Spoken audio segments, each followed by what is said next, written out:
Welcome, and prepare yourself for a story that begins not with a conqueror, but with a question.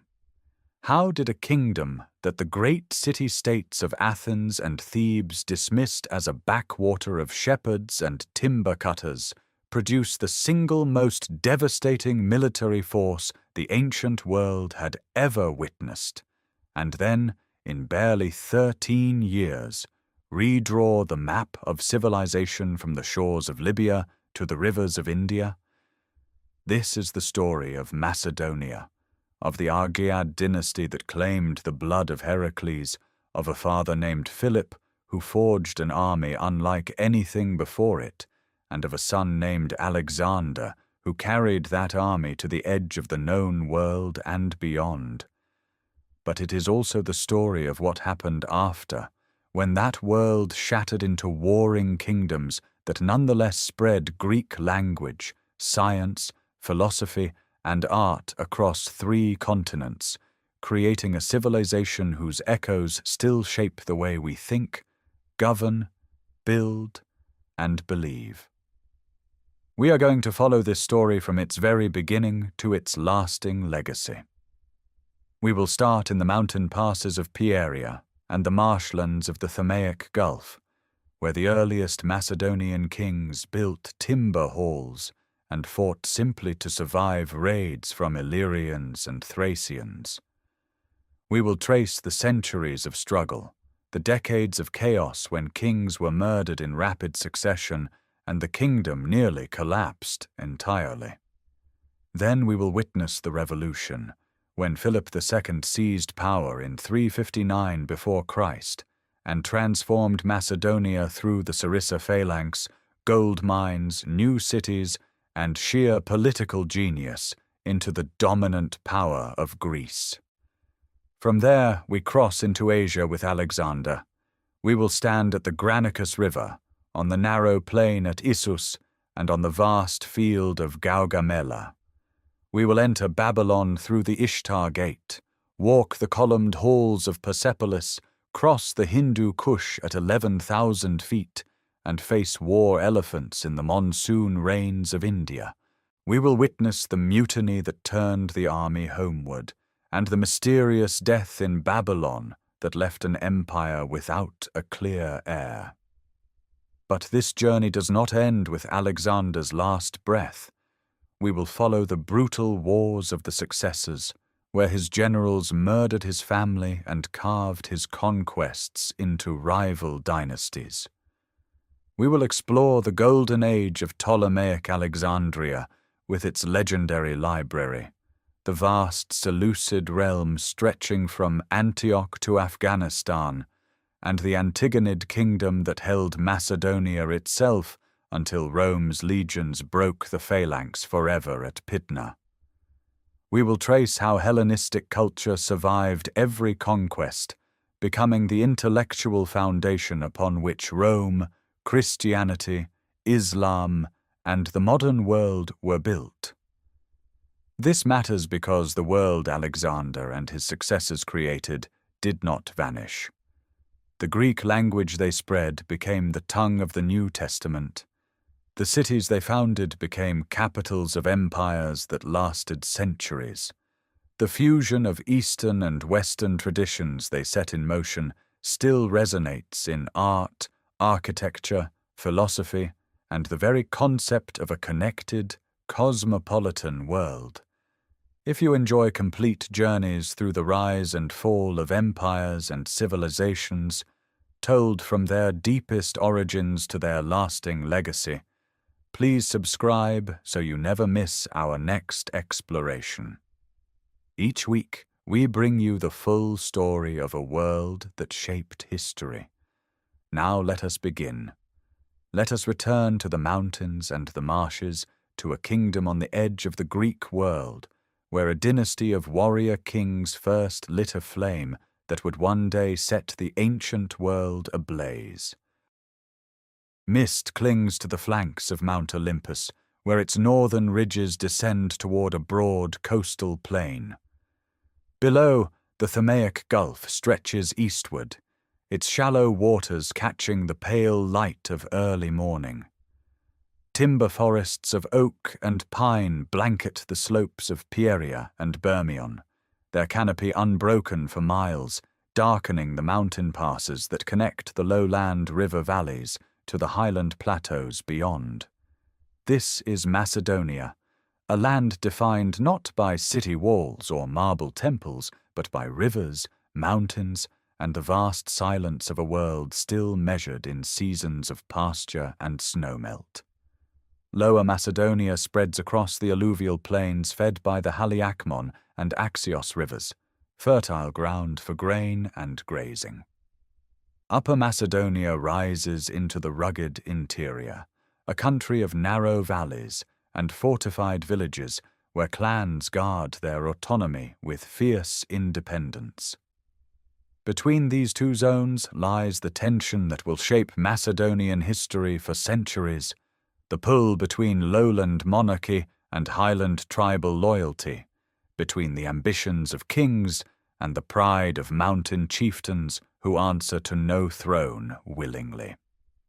Archaeological evidence reveals human habitation here stretching deep into the Bronze Age. Tumuli dot the landscape near modern Vergina, burial mounds containing bronze weapons, ceramic vessels, and gold ornaments that speak of a warrior aristocracy already flourishing before the first millennium before the Common Era. These early communities traded timber southward to the shipbuilding cities of the Aegean and bred horses on the wide Emathian plain, establishing the two resources that would define Macedonian power for generations. The founding myth of the Argead dynasty, preserved by Herodotus writing in the 5th century before the Common Era, tells of 3 brothers descended from the royal house of Argos in the Peloponnese. Perdiccas, the youngest, fled northward and established dominion over the Macedonians, founding a kingdom at Aigai among the foothills of Pieria.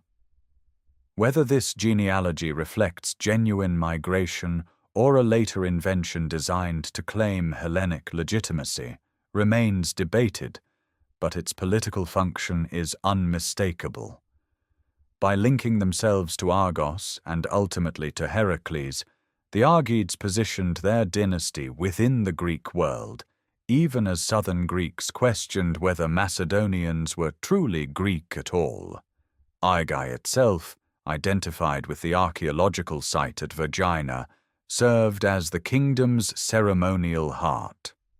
Early royal tombs discovered beneath the great tumulus reveal a court already absorbing Greek artistic traditions while retaining distinctly northern customs. Burial goods include iron swords alongside delicate gold jewelry, a culture poised between the pastoral highlands and the sophisticated Mediterranean. Yet survival, not splendor, defined these early centuries. To the west, Illyrian tribes launched raids through the mountain passes with brutal regularity. To the east and north, Thracian peoples pressed against Macedonian borders. To the south, powerful Greek city-states regarded Macedonia as a source of timber and a buffer against northern peoples, never as an equal.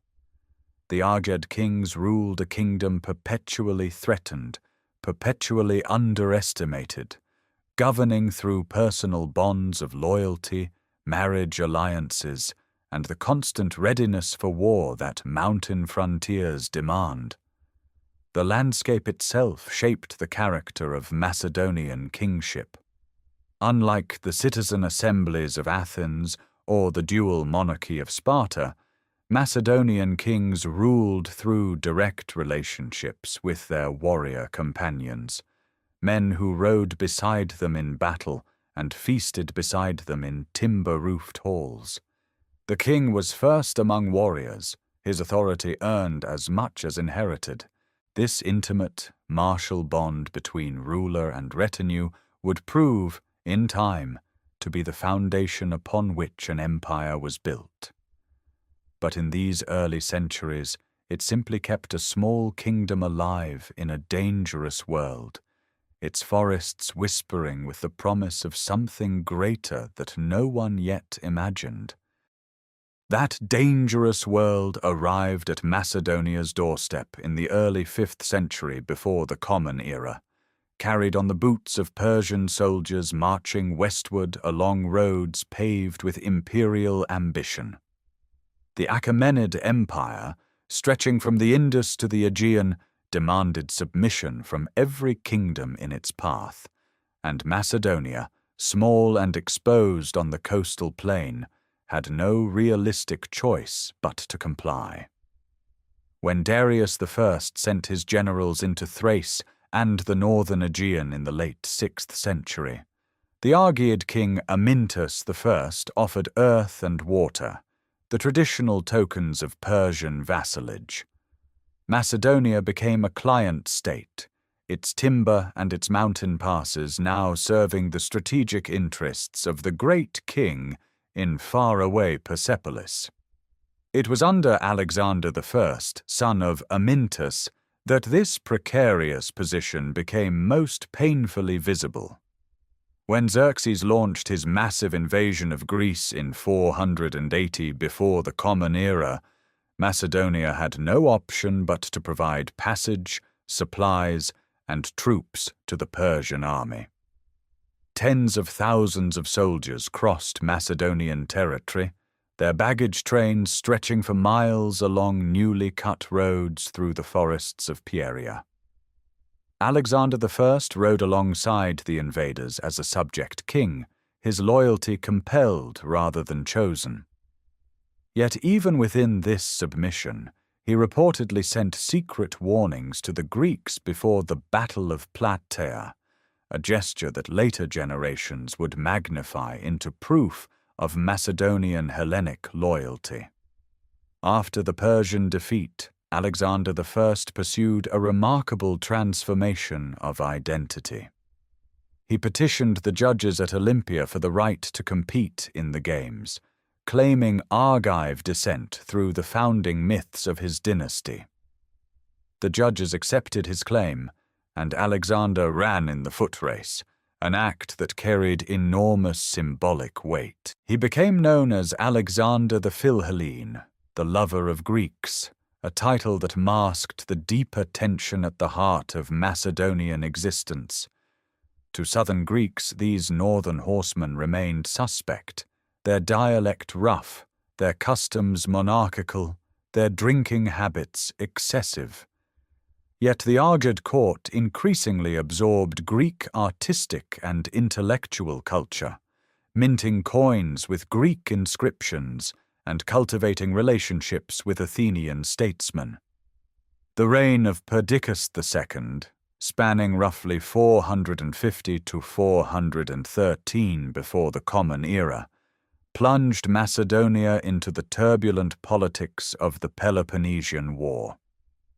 Perdiccas shifted alliances between Athens and Sparta with calculated pragmatism, supporting Athenian enemies in the Chalcidice one season and negotiating treaties the next. Athenian triremes prowled the Thamaic Gulf, their bronze rams glinting in the Aegean light, while Macedonian diplomacy twisted and turned to preserve independence against powers that could have crushed the kingdom outright. It was Archelaus I, seizing the throne around 413 before the Common Era, who undertook the most ambitious internal transformation Macedonia had yet seen. He moved the royal capital from ancient Aigai to Pella, a site closer to the coast with access to navigable waterways and trade routes. At Pella, he constructed a new palace complex, its rooms decorated with elaborate pebble mosaics and its halls designed to project royal magnificence. He built straight roads connecting the lowlands to highland strongholds, constructed fortresses at strategic passes, and reorganized the military with improved equipment and training. These were not merely administrative reforms. They were the first systematic attempt to forge a centralized Macedonian state from a patchwork of tribal loyalties. Archelaus also invited the greatest cultural figures of the Greek world to his court. The painter Zeuxis created works for the royal palace. The tragedian Euripides spent his final years in Macedonia, composing his last plays, including the Bacchae, amid the forests and mountains that seemed to breathe with Dionysian energy. The presence of such luminaries served a dual purpose, enriching Macedonian cultural life while signaling to the Greek world that this northern kingdom deserved recognition as a legitimate Hellenic power. Yet Archelaus's reign ended, as so many Macedonian reigns would end, in blood. He was assassinated around 399 before the Common Era, struck down in circumstances that ancient sources connect to personal rivalries within the court. His death opened a wound that would not close for 4 decades, plunging the kingdom into a cycle of violence that threatened to undo everything he had built. The roads he paved, the walls he raised, the artists he summoned, all of it hung suspended over an abyss of dynastic chaos that only a figure of extraordinary will could bridge. That abyss opened immediately. In the 4 decades following Archelaus's murder, Macedonia endured a succession crisis so relentless that it nearly erased the kingdom from the map of the ancient world. No fewer than 6 kings claimed the throne between 399 and 359 before the Common Era, and most of them died violently. The pattern was brutally consistent. A king would seize power, attempt to stabilize the realm, face rebellion from within or invasion from without, and perish before any lasting order could take root. Smoke rises from highland villages along the Illyrian frontier. Timber palisades splinter under the weight of raiding parties descending from the western mountains. The lowland plains around Pella, so recently graced by poets and painters, now witness columns of refugees driving livestock toward walled towns. This is Macedonia in the early 4th century, a kingdom hemorrhaging from every border. Amyntas III managed to claw back the throne around 393 after a period of usurpation and Illyrian occupation. His reign, lasting roughly 2 decades, represented the longest stretch of stability in this dark period. Yet even he was twice driven from power and forced to rely on Thessalian and Spartan assistance to reclaim his seat. He governed through a web of marriage alliances and diplomatic concessions, paying tribute to Illyrian chieftains and cultivating relationships with Athens and Thebes.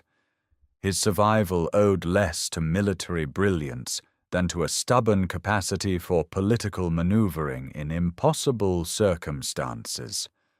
Upon his death around 370, the cycle resumed with terrible predictability. His eldest son Alexander II took the throne only to face immediate challenges from rival claimants. Theban forces under Pelopidas intervened in Macedonian affairs, imposing settlements and extracting hostages. Among those hostages sent south to Thebes was a teenage boy named Philip, the youngest surviving son of Amyntas.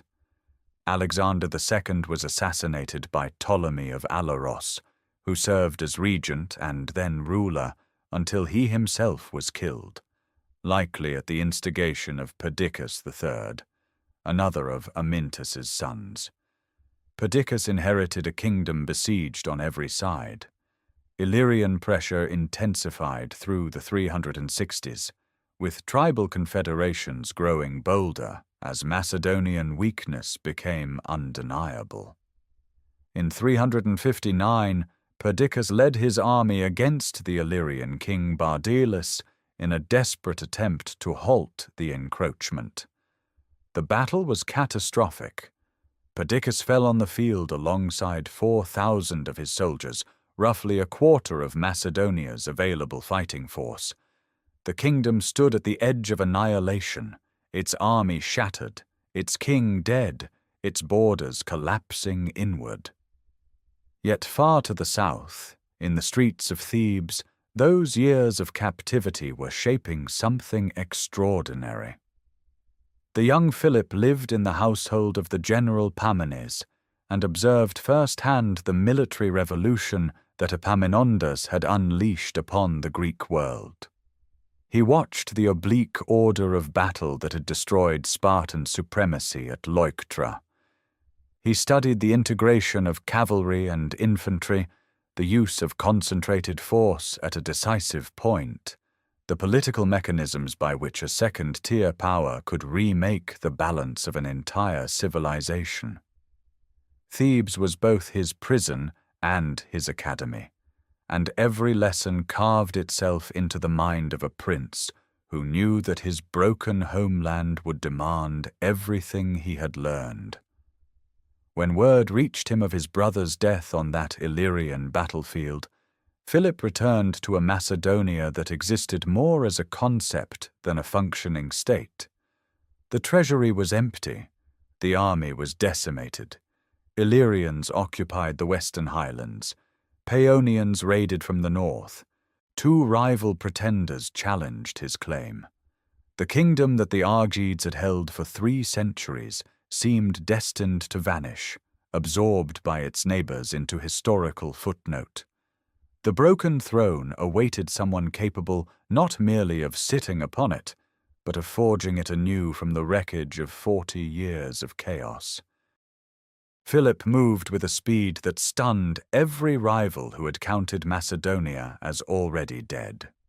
Within months of assuming power in 359 before the Common Era, he neutralized the 2 pretenders to the Argide throne through a combination of diplomacy and decisive force, bought off the Paeonians with gifts, and then turned his full attention to the Illyrians, who occupied the western highlands. In a single pitched battle in 358, he shattered the Illyrian king Bardalis and his army, killing some 7,000 warriors and reclaiming the upper cantons that had slipped from Macedonian control for a generation. The highlands were his. The kingdom breathed again.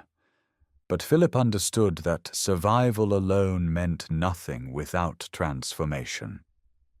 What he had witnessed in Thebes under Epaminondas was not merely tactical brilliance, but the principle that disciplined infantry, drilled relentlessly and armed with purpose, could overthrow any aristocratic cavalry force on earth. He took that lesson and remade it into something entirely new. The core of his revolution was the sarissa, an ash-wood pike stretching roughly 18 feet in length, tipped with an iron point and counterbalanced by a bronze butt spike. A single man wielding such a weapon was awkward and vulnerable, but a phalanx of them, arrayed in files 16 men deep, presented a forest of overlapping spear points that no opposing infantry could penetrate.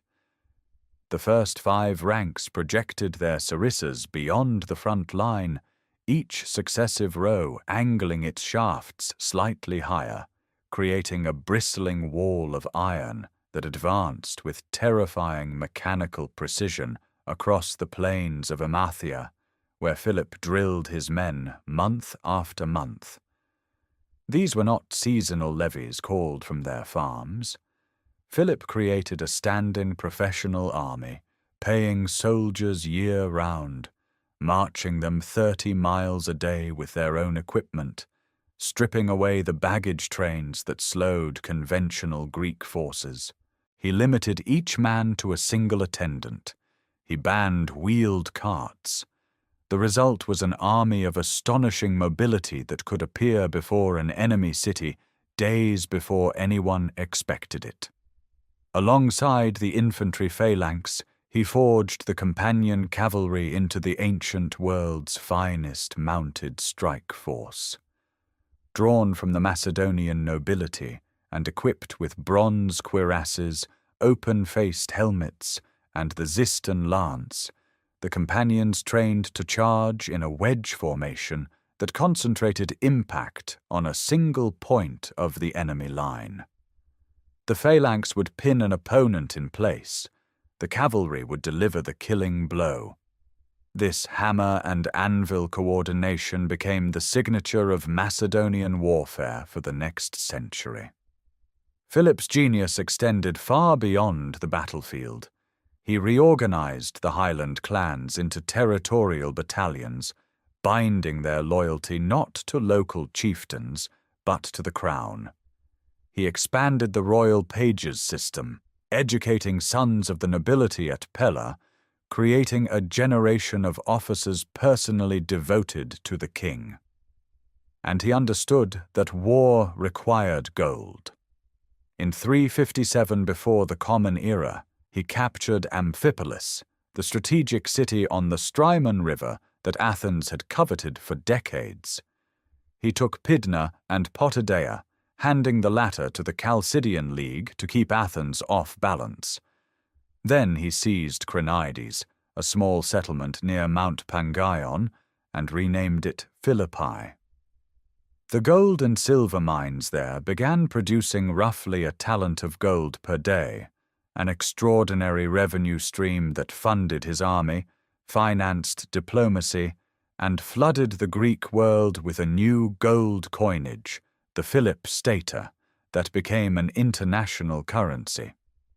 By the middle of the 350s, Macedonia was unrecognizable. A kingdom that a decade earlier had been a shattered frontier state now possessed the largest professional army in the Greek world. A treasury overflowing with Pangaion gold, a network of new fortifications and roads linking highland to lowland, and a king whose diplomatic cunning matched his military brilliance.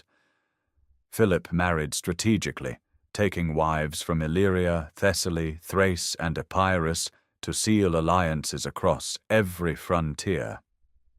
Pella itself was growing into a true capital, its palace complex expanding, its courts attracting artists and intellectuals. The foundations of Macedonian hegemony were being laid not in a single dramatic gesture, but through years of relentless, methodical state-building that transformed a tribal monarchy into an organized military kingdom capable of projecting power across the entire Greek peninsula and beyond. That military kingdom now turned its gaze southward, toward the fractured heartland of Greece itself. The opportunity arrived not through invasion, but through invitation.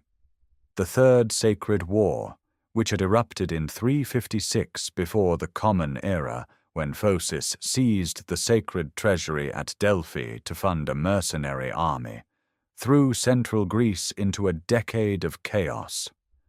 Thessaly, torn between factions, appealed to Philip for aid against the Phocian generals who had marched north with their temple gold.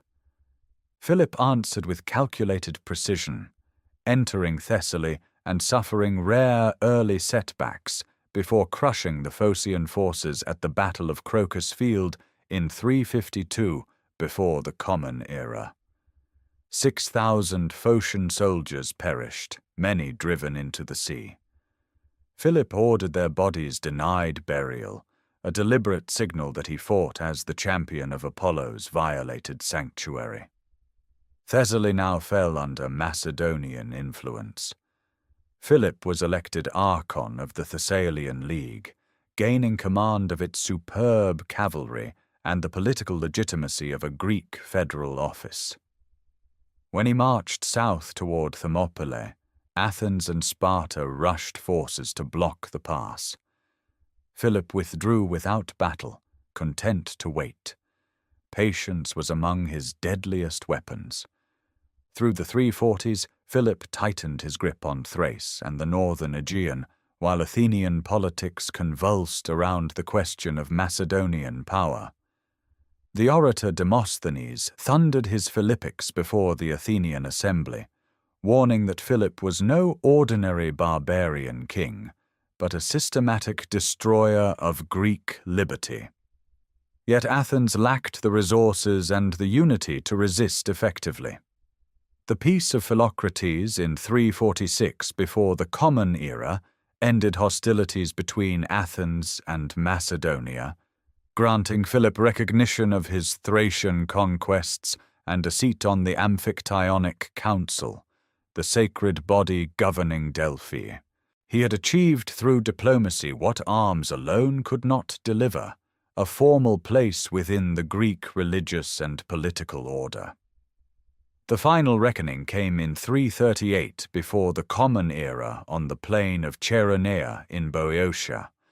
Athens and Thebes, their ancient rivalry temporarily set aside, assembled a combined force of roughly 35,000 to halt Philip's advance.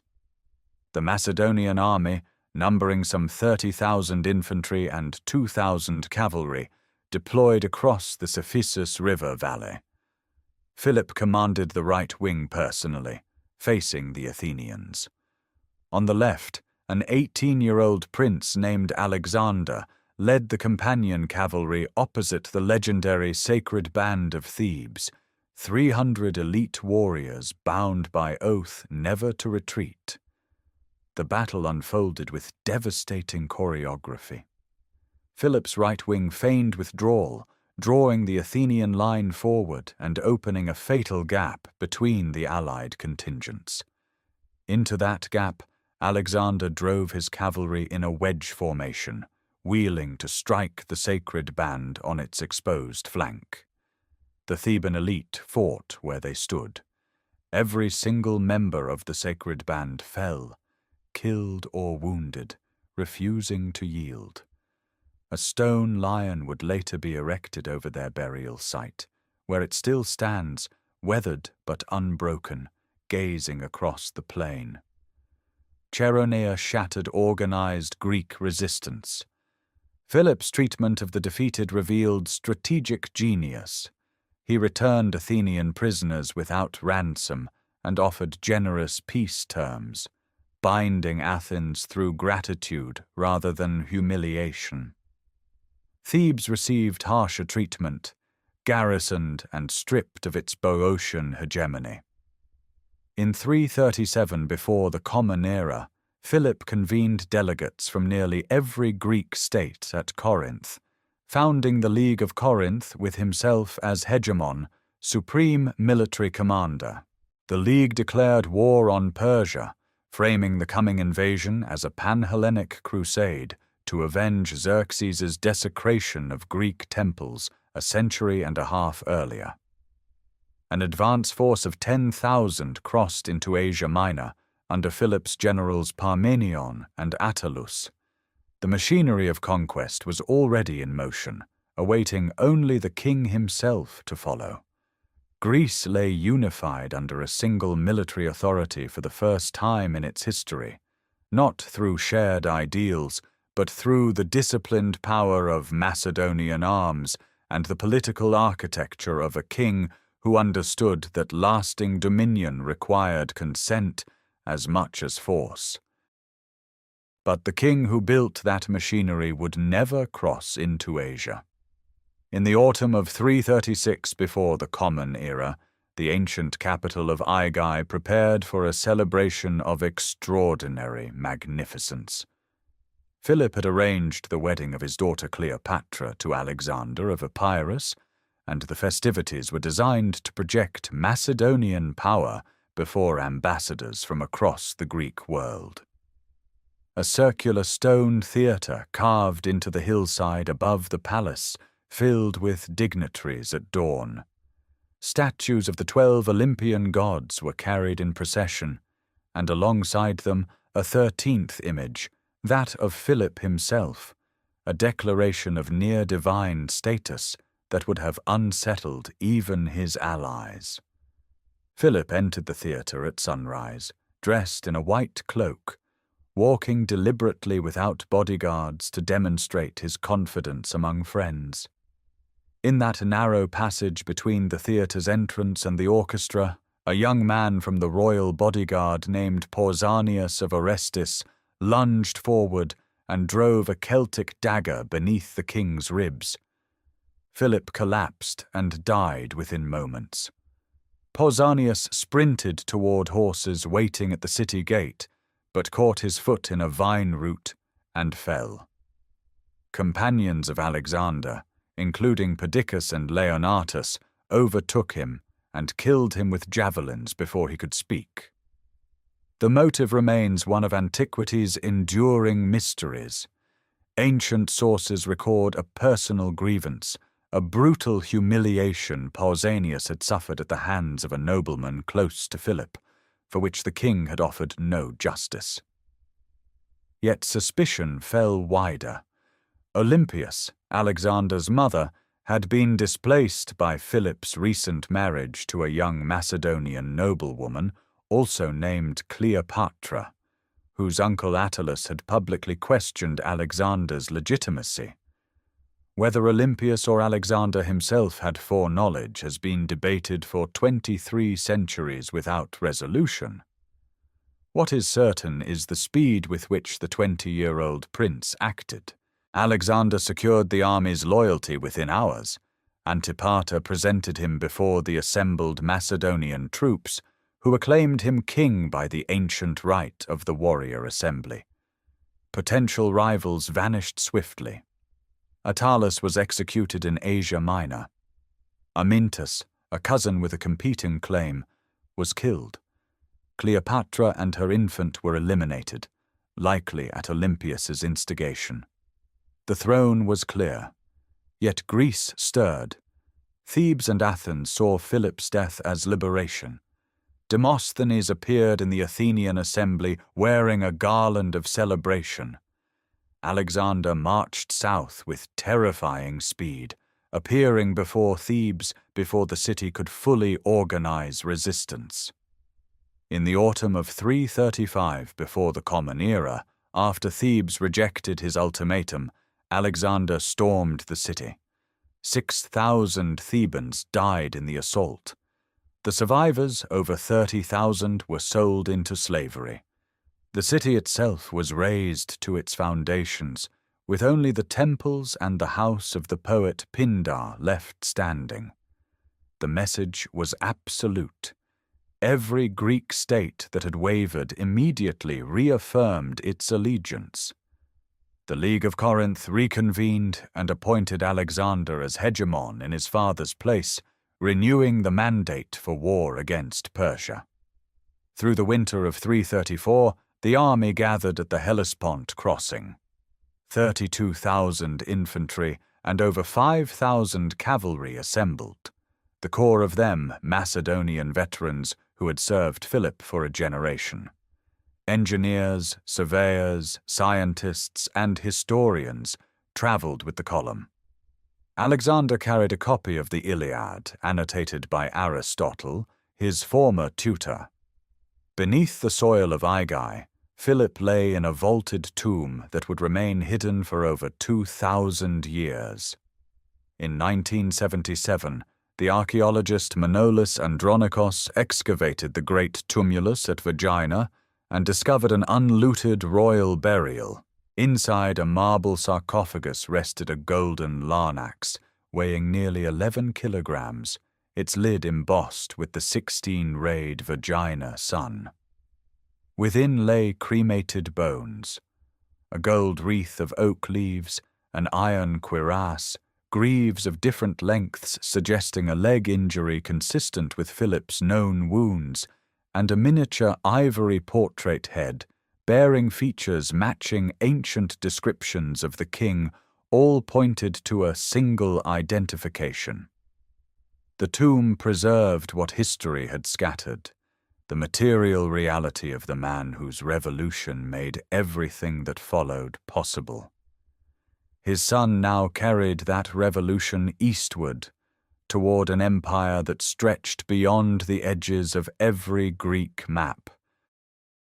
In the spring of 334 before the Common Era, 160 transport ships carried 37,000 soldiers across the narrow strait of the Hellespont, the slender channel separating Europe from Asia. The crossing took several days. Alexander himself steered the royal trireme to the Asian shore, casting a spear into the sand as his feet touched land, claiming the continent as territory won by the spear.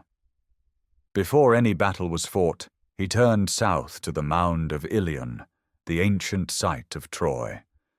There he sacrificed at the temple of Athena, anointed the pillar said to mark the tomb of Achilles, and exchanged his own armor for a sacred shield believed to date from the Trojan War. The gesture was deliberate. He was not merely a king crossing a strait. He was a new Achilles entering Asia to finish what the heroes of myth had begun. The Persian satraps of western Anatolia gathered their forces along the eastern bank of the Granicus River, modern Biga in northwestern Turkey. Their cavalry held the high ground above the steep riverbank, infantry arrayed behind them. Late in the afternoon, against the advice of his general Parmenion, Alexander ordered an immediate assault across the river. The companion cavalry plunged into the current, climbing the muddy bank under a hail of javelins. In the chaos of close combat atop the ridge, Alexander was struck on the helmet by a Persian sword, the blade splitting the crest. A second blow was already descending when Clytus, called the Black, severed the attacker's arm with a single cut. The king survived by the width of a blade. The Persian cavalry broke. Their Greek mercenary infantry, perhaps 5,000 strong, were surrounded and slaughtered almost to the last man, a deliberate message to any Greeks serving Persian gold. The victory at the Granicus unlocked western Anatolia. City after city along the Ionian coast opened its gates. At Sardis, the ancient Lydian capital, the Persian garrison surrendered without resistance. At Ephesus, Alexander restored democratic government, redirecting temple taxes once paid to Persia toward the reconstruction of the great temple of Artemis. The marble colonnades of these liberated cities gleamed in the coastal light, their populations greeting the Macedonians as deliverers from decades of Persian-appointed tyrants. Not every city yielded willingly. Miletus, defended by a Persian garrison and expecting relief from the imperial fleet, closed its gates. Alexander besieged the city by land, while his smaller fleet blockaded the harbor mouth, denying the larger Persian navy access to fresh water and anchorage. Miletus fell quickly, but the strategic problem remained. Persia commanded the Aegean with a fleet of 400 warships, largely Phoenician and Cypriot, against which Macedonia's modest navy could not compete. Alexander's solution was radical. He disbanded nearly his entire fleet, choosing instead to defeat Persian sea power from the land by capturing every port and harbor along the eastern Mediterranean coast, starving the enemy navy of bases, supplies, and recruitment. This strategy demanded the reduction of Halicarnassus, the heavily fortified capital of Caria on the southwestern coast. Its walls were among the strongest in the ancient world, reinforced by the Persian commander Memnon of Rhodes, the most capable strategist in Persian service. The siege lasted weeks. Macedonian engineers brought siege towers against the walls, while defenders launched sorties and incendiary attacks.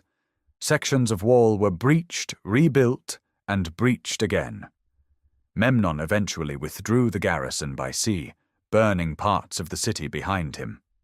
Alexander installed Ada, the displaced Carian queen, as satrap, binding local loyalty to his cause through restoration rather than replacement. By the close of 334, Alexander controlled the entire western seaboard of Anatolia. The Persian fleet, denied its home ports, began to disintegrate as Phoenician and Cypriot contingents drifted away. The strategy of conquering the sea from the shore was working. Behind the advancing army, Greek cities resumed self-governance under Macedonian oversight, their harbors filling with merchant vessels rather than warships. The road ahead led inland, toward the heart of the Persian Empire, through mountain passes where winter snows were already gathering on the peaks of the Taurus range. Those mountain passes opened onto the high Anatolian plateau, where the ancient city of Gordium sat at the crossroads of trade routes older than memory. Here, in the spring of 333 before the Common Era, Alexander encountered the legendary wagon of Midas, its yoke lashed to a pole by a knot of cornel bark so intricate that no visible ends could be found. An old prophecy declared that whoever loosed it would rule all of Asia. Whether Alexander sliced the knot with his sword or simply pulled the pin from the yoke pole, the ancient sources disagree. What matters is the result. The army marched eastward believing destiny had spoken. Through the Cilician gates, a narrow defile cutting through the Taurus mountains, the Macedonians descended into the coastal lowlands. Alexander fell gravely ill at Tarsus, delaying the advance for weeks while fever consumed him. When he recovered, he pressed south toward Syria, unaware that Darius III had maneuvered a massive Persian army behind him, severing his supply lines. The two forces collided in November of 333 on the narrow coastal plain at Issus, pinched between the Amanus Mountains and the sea. The constricted terrain neutralized Persian numerical superiority, estimated at over 100,000 troops against Alexander's roughly 40,000. The companion cavalry shattered the Persian left flank, and Alexander drove directly toward the great king's position. Darius fled in his chariot, abandoning his mother, wife, and children to capture. The royal tent, with its golden vessels and perfumed carpets, fell intact into Macedonian hands. Darius sent envoys offering territory west of the Euphrates, 10,000 talents, and his daughter in marriage. Alexander refused. The strategic logic was merciless. Accepting would leave Persia's Phoenician fleet operational and its eastern provinces unconquered. Instead, the army turned south along the Levantine coast, reducing every port that might shelter Persian warships. Tyre presented the supreme obstacle. The ancient Phoenician city sat on an island half a mile offshore, surrounded by walls 150 feet high on the seaward side. Its fleet controlled the eastern Mediterranean. Alexander ordered the construction of a massive causeway from the mainland, a mole of stone, timber, and rubble stretching across the channel. For 7 months, from January to July of 332, the siege consumed the army's energy. Tyrian fireships burned the first siege towers. Storms battered the mole. Alexander assembled a coalition fleet of nearly 200 vessels from conquered Cypriot and Phoenician cities, blockading the harbor. Battering rams mounted on ships finally breached the southern wall. The assault that followed was savage. 8,000 Tyrians perished, and 30,000 were sold into slavery. The causeway remains to this day a sandy isthmus connecting what was once an island to the Lebanese coast. Gaza fell next after a 2-month siege, its fortress commander resisting until the walls were undermined. Iron catapult bolts and tunneling brought the defenses down. With every Phoenician port now in Macedonian hands, the Persian fleet ceased to exist as a fighting force. Crews deserted, ships rotted at anchor, and the eastern Mediterranean became a Macedonian lake. The road to Egypt lay open. Behind Alexander stretched a chain of conquered cities, garrisoned strong points, and shattered armies. Ahead lay the Nile Delta, where Persian governors ruled a population that remembered its own pharaohs and longed for liberation. The capture of Darius's family had given Alexander a diplomatic weapon of extraordinary power, proof that the great king could not protect even his own household. The rejected peace offer demonstrated something equally significant about the young conqueror. He did not seek a negotiated partition of the ancient world. He sought its entirety. The Nile Delta opened before the Macedonian army like a gift. In late 332 before the Common Era, Alexander marched south from Gaza through the Sinai, crossing the ancient road that had carried armies and merchants between Asia and Africa for millennia. The Persian satrap Mazaces, commanding no significant garrison and aware that 2 royal armies had already been shattered, surrendered Egypt without resistance. At Pelusium, the easternmost gateway to the delta, Egyptian priests and local officials greeted the conqueror not as an invader, but as a deliverer from nearly 2 centuries of intermittent Persian occupation that had desecrated temples, slaughtered sacred bulls, and imposed foreign governors on a civilization older than memory. At Memphis, the ancient capital where the first pharaohs had unified Upper and Lower Egypt, Alexander performed sacrifices to Apis, the sacred bull, a gesture of religious respect that Persian kings had conspicuously refused. The Egyptian priesthood responded by crowning him pharaoh according to rites stretching back 3,000 years. He received the double crown, the crook and flail, the titles of Horus and son of Ra.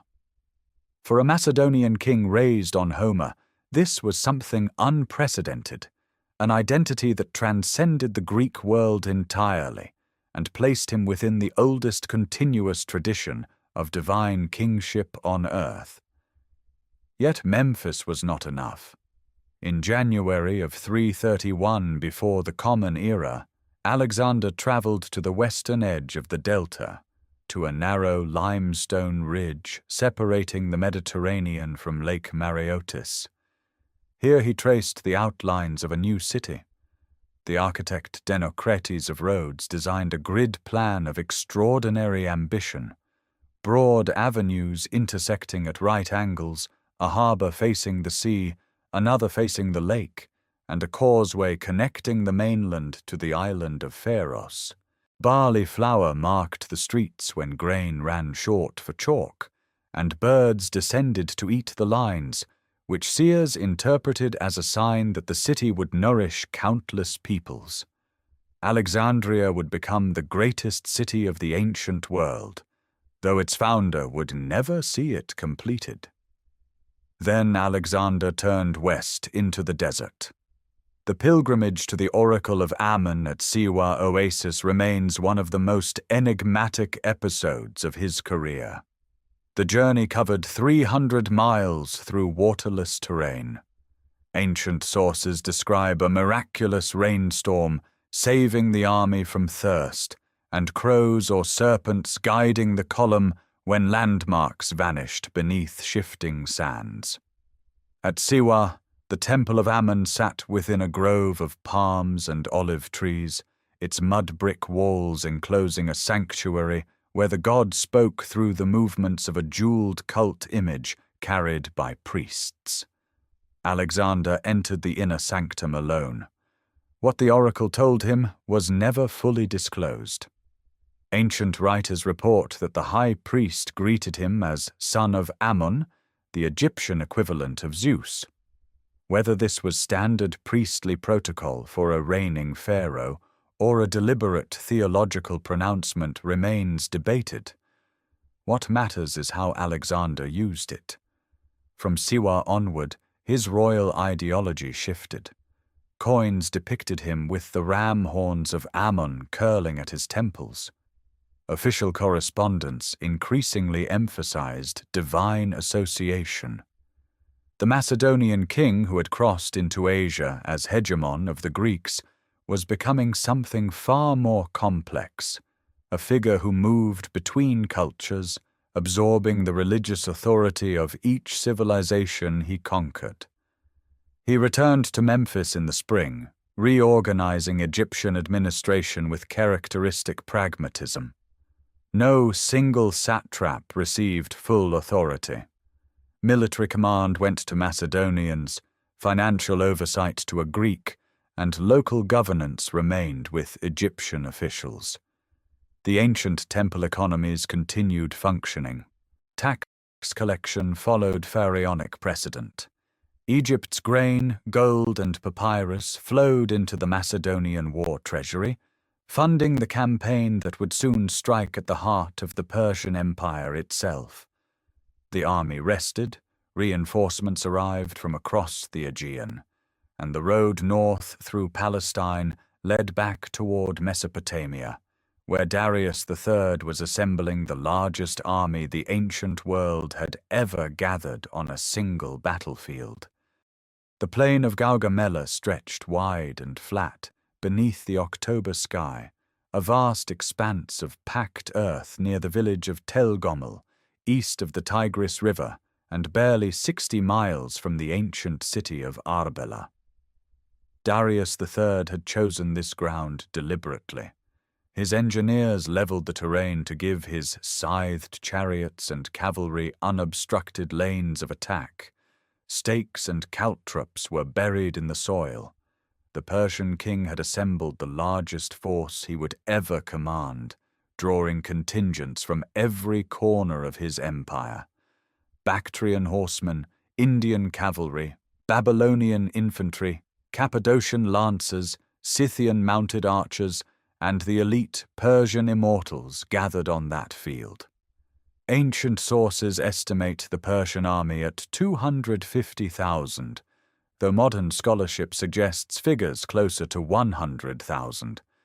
Against them stood 47,000 Macedonians and allied Greeks, outnumbered but supremely disciplined. On the 1st of October, 331 before the Common Era, the two armies faced each other at dawn. Alexander positioned his companion cavalry on the right wing, the Thessalian cavalry under Parmenion on the left, and the Sarissa phalanx in the center. His plan was audacious. He advanced obliquely to the right, drawing the Persian line wider, stretching it until a gap opened in the center left of Darius's formation. Persian scythed chariots thundered forward, but Macedonian light troops opened their ranks, letting the chariots pass harmlessly through before cutting down the drivers from behind.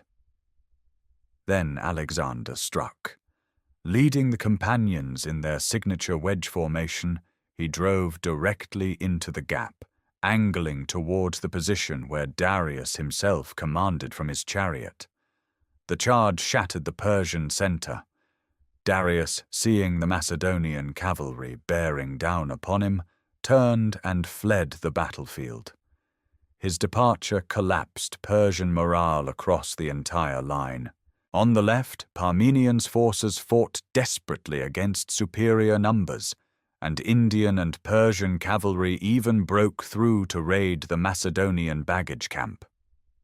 Alexander, pursuing Darius, received urgent word of Parmenian's distress and wheeled his cavalry back, crashing into the enemy's flank.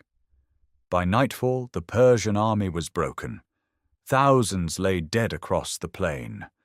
Darius fled eastward toward Media, his empire disintegrating behind him. The road to Babylon lay open.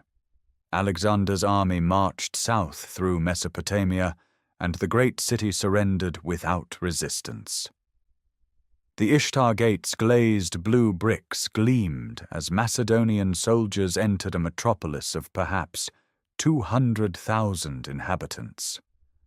priests of Marduk welcomed Alexander, who honored Babylonian temples and ordered the restoration of the great ziggurat Etemenanki.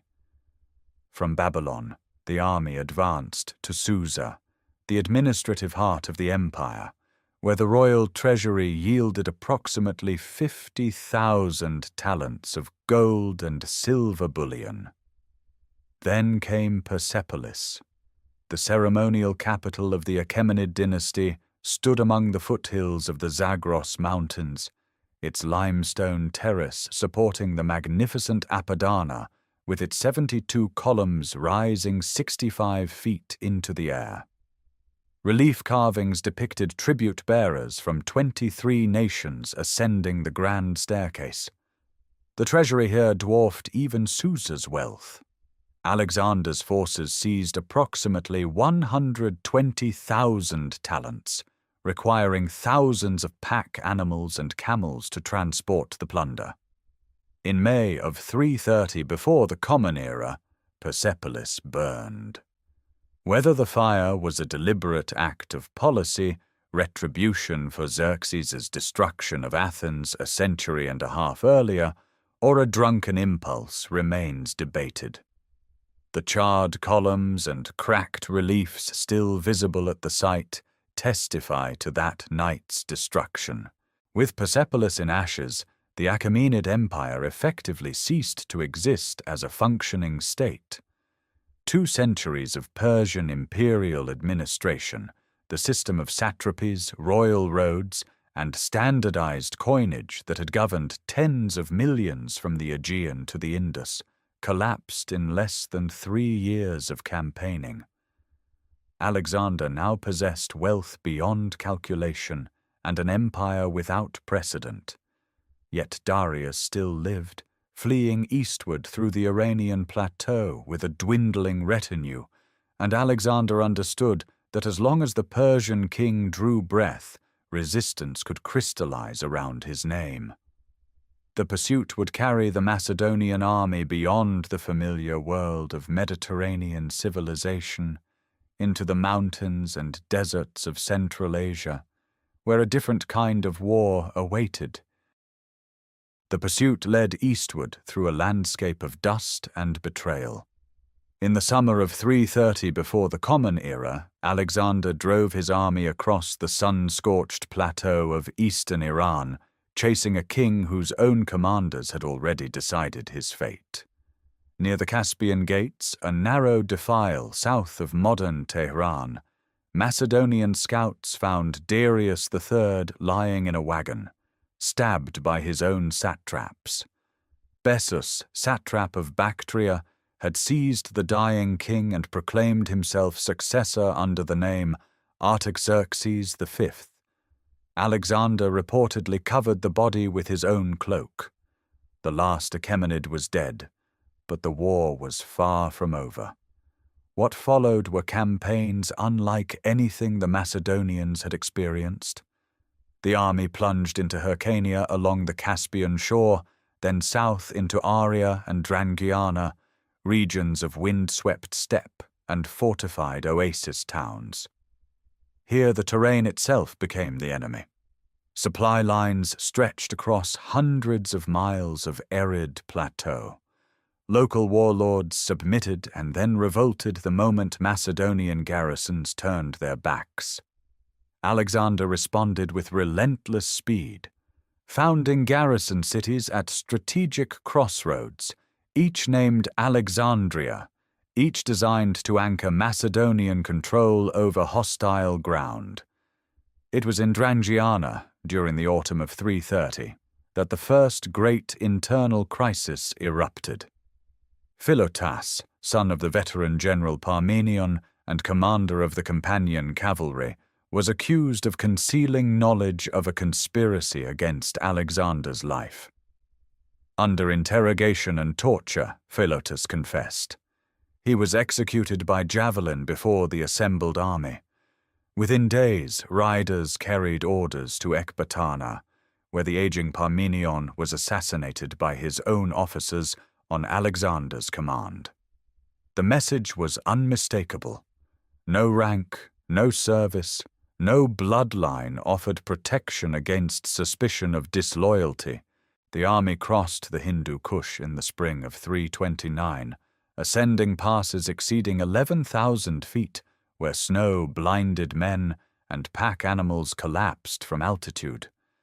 They descended into Bactria, captured Bessus through the betrayal of his own allies, and delivered him to mutilation and execution in the Persian manner.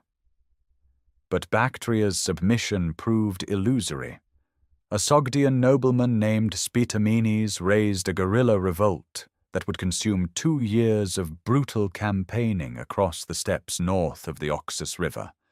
Alexander founded Alexandria Eshate, the farthest Alexandria, near modern Shujand in Tajikistan, marking the northeastern limit of his empire.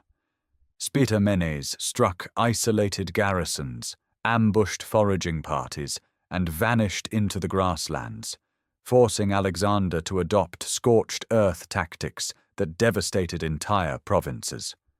The psychological toll mounted.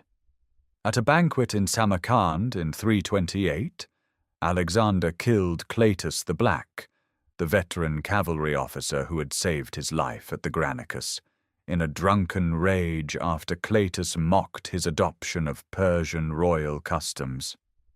The king's remorse was genuine and consuming, yet the killing revealed how profoundly power and isolation had transformed him.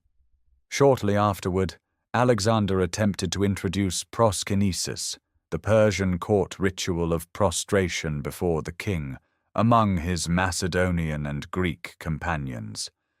The resistance was fierce. Callisthenes, the court historian and nephew of Aristotle, openly refused, and his defiance earned him arrest and eventual death in captivity. Yet amid this darkness, the campaign produced one of its most dramatic episodes. The fortress known as the Sogdian Rock, perched on sheer cliffs and defended by warriors who taunted Alexander to find soldiers with wings, fell when 300 Macedonian volunteers scaled the ice-covered walls by night, using iron tent pegs as pythons. Among the captives was Roxana, daughter of the Bactrian nobleman Oxyartes. Alexander married her in the spring of 327, a union that blended political calculation with what ancient sources describe as genuine attraction. The marriage signaled something larger than personal desire. Alexander was no longer merely a Macedonian king conquering foreign lands. He was becoming something unprecedented, a ruler who sought to fuse the traditions of conqueror and conquered into a single imperial identity. The army that had crossed the Hellespont as liberators of Greece now served an emperor who dressed in Persian robes, married a Bactrian princess, and demanded the obeisance of Eastern kings. Ahead lay India, and the soldiers who followed him there carried not only their sarissas, but the growing weight of an enterprise that had outgrown every boundary they understood. The Khyber Pass descended through walls of fractured stone into a world unlike anything the Macedonians had known. In the spring of 327 before the Common Era, Alexander led his army through the mountains separating Bactria from the Indian subcontinent, splitting his forces into 2 columns to subdue the hill tribes guarding the approaches. The northern column under Hephaestion and Perdiccas bridged the Indus River and secured the crossing point near Taxila. Alexander himself took the more dangerous route through the Swat Valley, storming the fortress of Ionos, a sheer rock citadel perched above the Indus that legend claimed even Heracles had failed to capture. Its fall announced to every local ruler that this invader recognized no natural limit. At Taxila, the Raja Ambi welcomed Alexander with gifts and elephants, seeking alliance against his rival Porus, who controlled the lands beyond the Hydaspes River.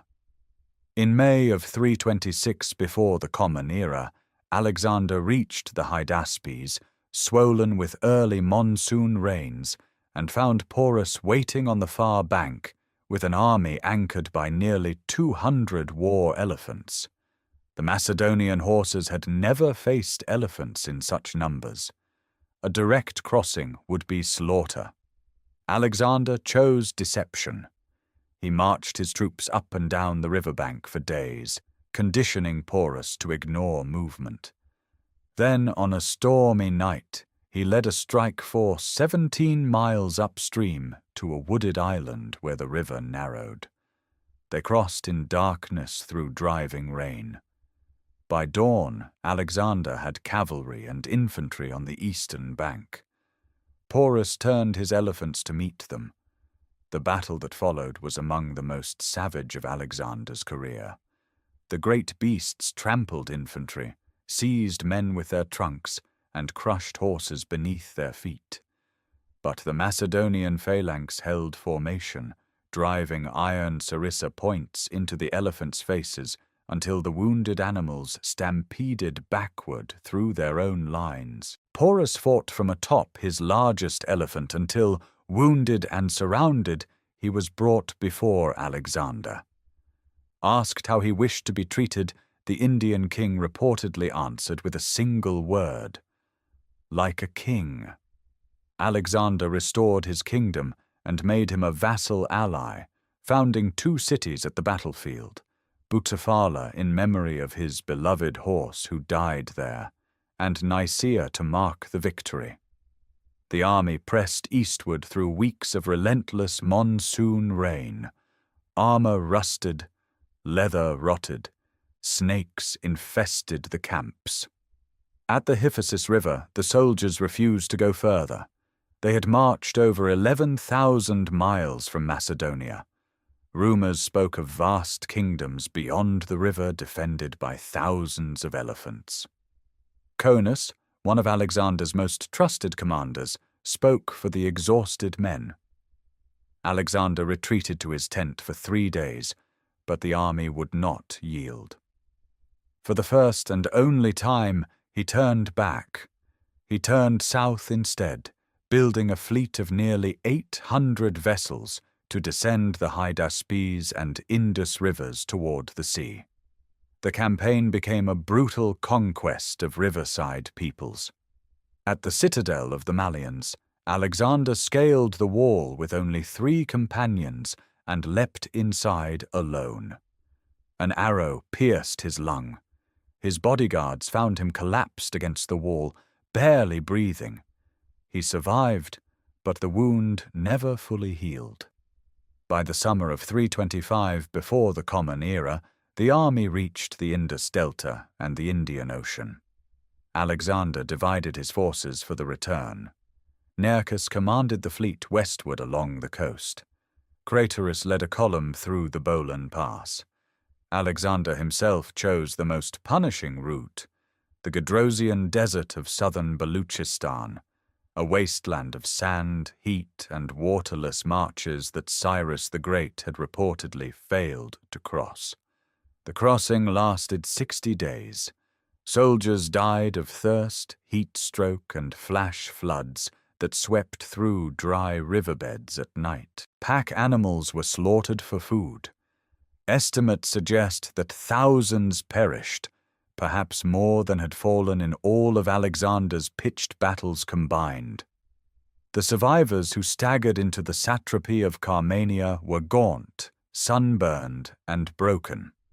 The empire Alexander had built now stretched from the Adriatic to the Punjab, but the men who had carried it there on their shoulders had reached the absolute limit of human endurance.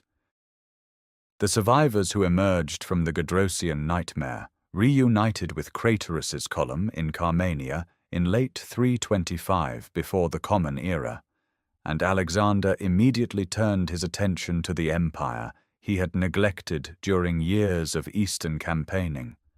Reports of corruption, misgovernment, and outright rebellion among the satraps he had left behind reached him in waves. Several governors had raised private armies or plundered their provinces, assuming the king would never return from India. Alexander responded with swift executions and replacements, reasserting control with a ruthlessness that sent tremors through every administrative center, from Persepolis to Egypt. In the spring of 324 before the Common Era, the court arrived at Susa, the ancient Elamite capital with its glazed brick walls and columned audience halls. There, Alexander staged the most dramatic expression of his integration policy. At a mass wedding ceremony, he and roughly 80 of his senior officers took Persian and Median brides in a single elaborate celebration conducted according to Persian custom. Alexander himself married Statera, daughter of the dead king Darius III, and Parysatis, daughter of the previous king Artaxerxes III. The message was unmistakable. Macedonian and Persian aristocracies were to merge into a single ruling class. Simultaneously, Alexander revealed that 30,000 young Persians had been trained in Macedonian military tactics and armed with sarissas. He called them the epigonoi, the successors. The veteran Macedonians watched these polished replacements drill in perfect formation and understood the implicit threat to their indispensability. That resentment exploded at Opis on the Tigris in the summer of 324. When Alexander announced the discharge of veterans unfit for further service, the army erupted. Soldiers shouted that he should dismiss them all and campaign with his father Ammon instead. Alexander leapt from the platform, personally identified 13 ringleaders for execution, and withdrew into the palace for 3 days, granting Persian officers Macedonian military titles. The standoff broke when the weeping veterans begged reconciliation. Alexander hosted a banquet of 9,000, where Macedonians and Persians shared wine from the same mixing bowls, and he prayed for harmony between the peoples. Then grief struck with devastating force. In the autumn of 324, at Ecbatana, Hephaestion fell ill with fever and died within days. Alexander's reaction bordered on madness. He ordered the physician crucified, commanded the sacred flame of a nearby temple extinguished as though a king had died, and planned a funeral monument in Babylon costing 10,000 talents. The loss of his closest companion since childhood left Alexander visibly changed, more driven, more isolated, more consumed by plans of impossible scale. He entered Babylon in the spring of 323 before the Common Era through the brilliant blue-tiled Ishtar Gate, past glazed lions and dragons that lined the processional way. Chaldean priests reportedly warned him against entering the city from the west, but the king dismissed the omen. The royal palace beside the Euphrates became his planning headquarters. Maps of the Arabian Peninsula covered the walls. A fleet of nearly 800 vessels was under construction in the harbor. Alexander envisioned the circumnavigation and conquest of Arabia, then campaigns westward against Carthage and perhaps beyond. Embassies arrived from across the Mediterranean, from Celts, Libyans, Etruscans, and Iberians, as though the world already sensed the gravity of what Babylon had become. In late May, Alexander attended a prolonged drinking banquet. Within days, fever seized him. For nearly 2 weeks he lay in the palace, his condition worsening steadily. He continued issuing orders for the Arabian expedition, even as his voice failed. The army filed past his bed in a silent procession, each soldier passing the king who could no longer speak, but acknowledged them with his eyes. On the 10th or 11th of June, 323 before the Common Era, Alexander died. He was 32 years old. When his generals asked to whom he left the empire, The answer attributed to him was a single phrase: to the strongest. Whether he truly spoke those words, or whether the silence of his final hours simply left a vacuum that ambition would fill, the result was identical. The empire that stretched from Libya to the Indus, from the Danube to the cataracts of the Nile, had no heir capable of holding it. Roxana was pregnant but had not yet delivered. The half-brother Aridaeus lacked the capacity to rule. In that palace beside the Euphrates, surrounded by unfinished maps and the scent of cedar, the greatest single military achievement of the ancient world began its long unraveling. The unraveling began within hours. In that same Babylonian palace where the body still lay, the commanders gathered not to mourn, but to negotiate. The infantry rallied behind Aridaeus, Alexander's half-brother, a man of limited intellect, but Argead blood. The cavalry officers, led by Perdiccas, who held Alexander's signet ring, favored waiting for Roxana's unborn child. The compromise reached in those tense days of late June, 323 before the Common Era, satisfied no one fully. Aridaeus would reign as Philip III, and if Roxana bore a son, the infant would rule alongside him. Perdiccas became regent of the empire. Craterus was named guardian of the kings. Antipater retained control of Macedonia and Greece. The satrapies were distributed like prizes at a festival. Ptolemy received Egypt, Lysimachus took Thrace, Antigonus held much of Anatolia, and Eumenes, the Greek secretary who had served both Philip and Alexander, was granted Cappadocia and Paphlagonia, territories he would have to conquer himself. The arrangement was a blueprint for war. Within 2 years, the first blood was spilled. Perdiccas, ambitious and imperious, alienated his fellow generals one by one. His decision to march against Ptolemy in 321 before the Common Era proved catastrophic.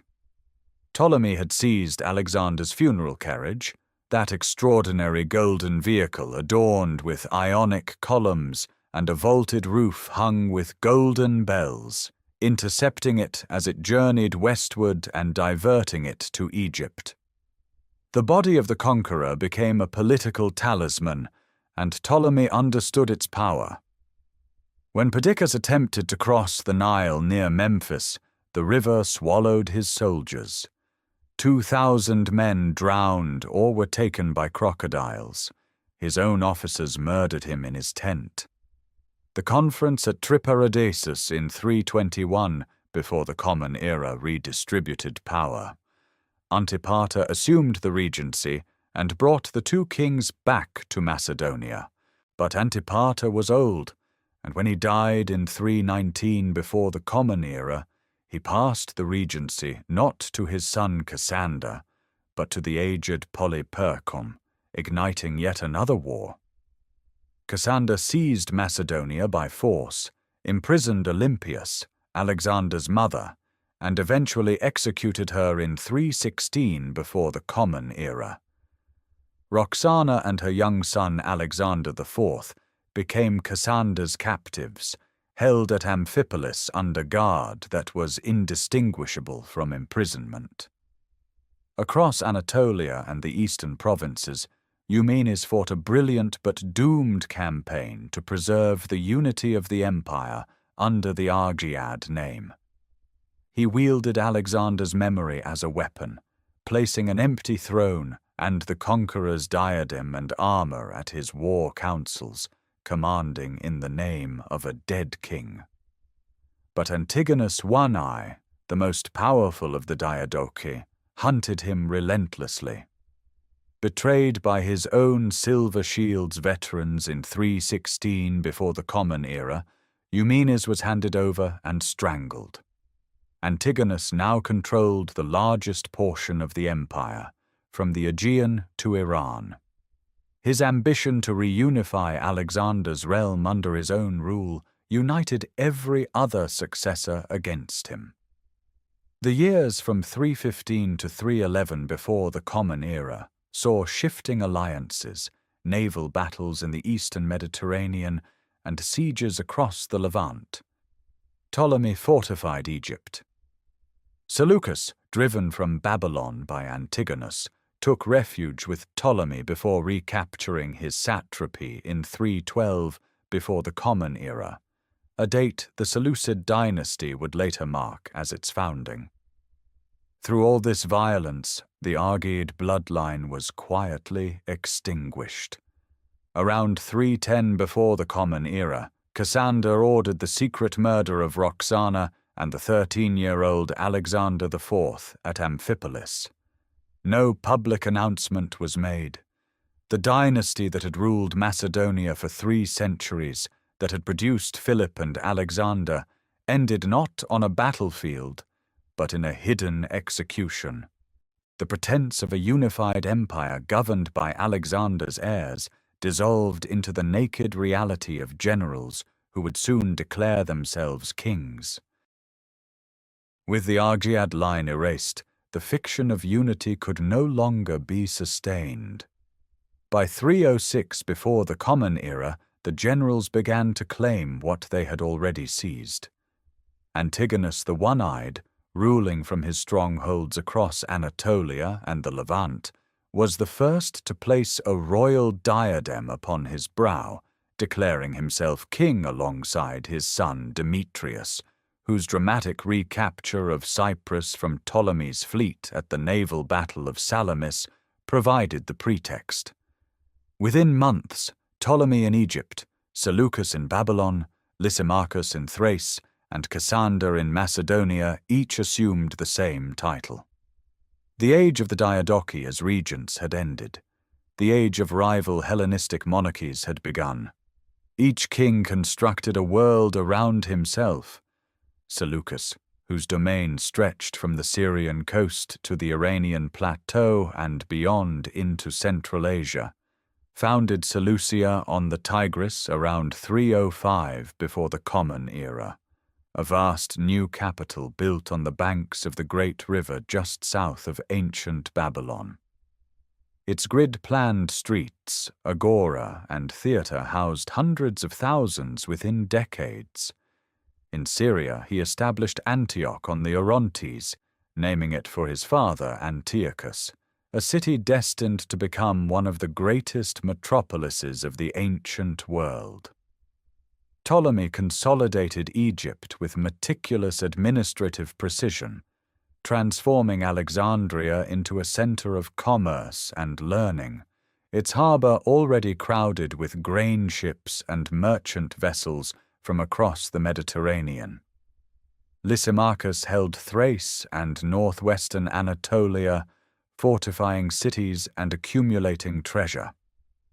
Cassander governed Macedonia itself, rebuilding Thebes, founding Cassandreia and Thessalonica, the latter named for his wife, Alexander's half-sister. Yet Antigonus refused to accept a divided world. His ambition encompassed the entirety of Alexander's former empire, and his military resources remained formidable. The confrontation came at Ipsus in central Phrygia in 301 before the Common Era.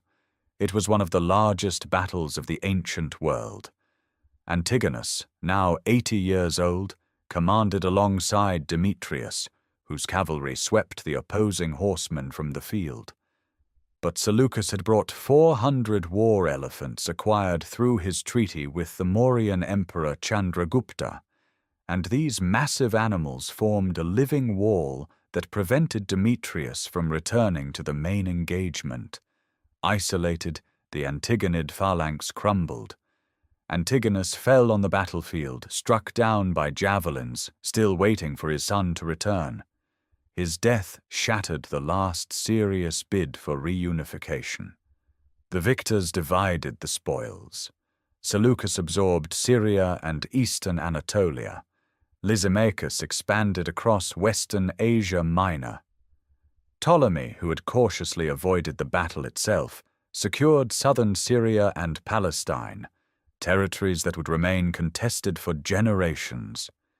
Demetrius survived as a wandering king, eventually seizing Macedonia after Cassander's death in 297 before the Common Era, only to lose it and die a captive of Seleucus in 283. The final reckoning came at Coropedium in western Anatolia in 281 before the Common Era, where the last two surviving original successors faced each other. Seleucus defeated and killed Lysimachus, briefly uniting the largest portion of Alexander's empire under a single ruler.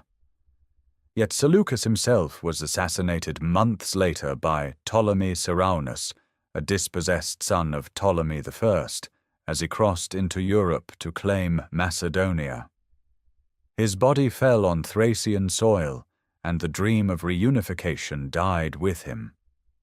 By 281 before the Common Era, the political geography of the Hellenistic world had crystallized into its enduring form.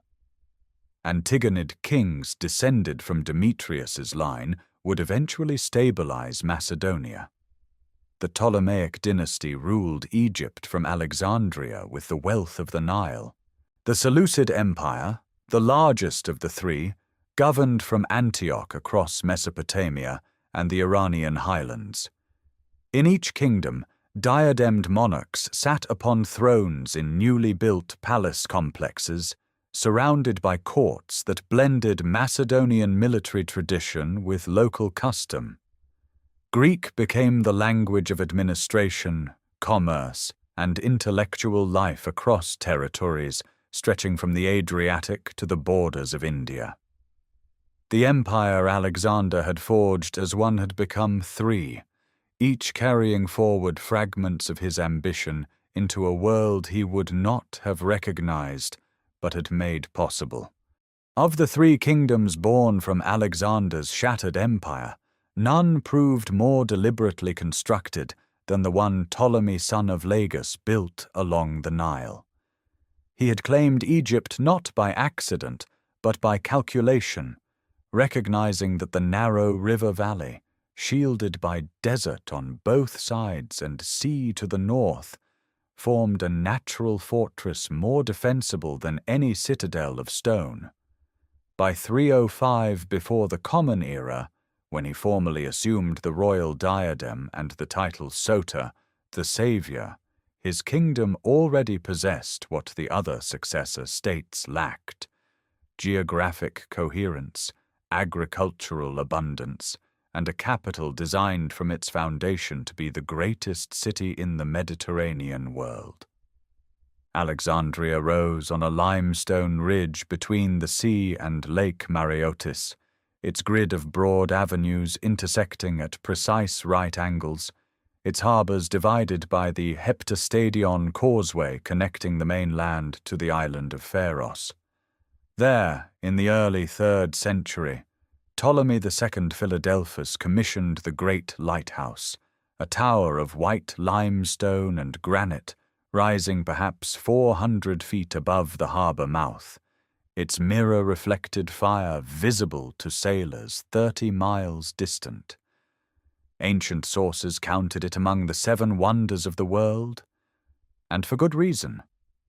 It announced to every approaching vessel that this city intended to command the sea. But the Ptolemies understood that power required more than military strength and trade revenue. Within the royal quarter, adjacent to the palace complex, Ptolemy I established the Mouseion, a temple to the Muses that functioned as the ancient world's most ambitious research institution. Scholars received stipends, lodging, and meals from the royal treasury. Attached to the Mouseion grew the Great Library, which at its height may have held between 400,000 and 700,000 papyrus scrolls. Ships arriving in Alexandria's harbor were searched, and any books found were copied, sometimes kept, with duplicates returned to their owners. Knowledge itself became state property. The intellectual harvest was extraordinary. Euclid composed his Elements in Alexandria under the first Ptolemy, systematizing geometry into 13 books that would remain the standard mathematical text for 2,000 years.